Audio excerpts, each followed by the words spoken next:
আতফাল বাচ্চা ছেলের যদি এইরকম মানসিকতা তৈরি হয়ে যায় যে এই মেয়েটাকে দেখতে সুন্দর লাগছে, এই মেয়েটাকে দেখতে খারাপ লাগছে, এই মেয়েটা সাদা বা ফর্সা, এই মেয়েটা কালো, এই মানসিকতা যদি চলে আসে তাহলে সে বাচ্চা পর্দার অন্তর্ভুক্ত।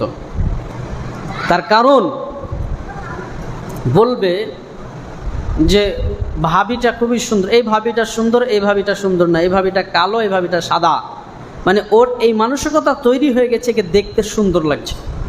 ইবনুল কাইয়্যিম রাহিমাহুল্লাহ বলছেন যে একে পর্দার পরিপূর্ণভাবে পর্দার অন্তর্ভুক্ত।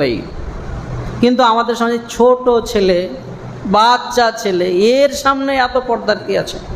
আল্লাহু মুস্তাআন। আল্লাহ তাআলা হেফাজত করেন। আপনি আপনার মেয়েকে ছোট থেকে বোঝাবেন ছেলেদের সঙ্গে খেলতে হয় না, ছোট থেকেই শিক্ষা দেবেন। শিশুকাল থেকেই আপনার ছেলেকে বলবেন মেয়েদের সঙ্গে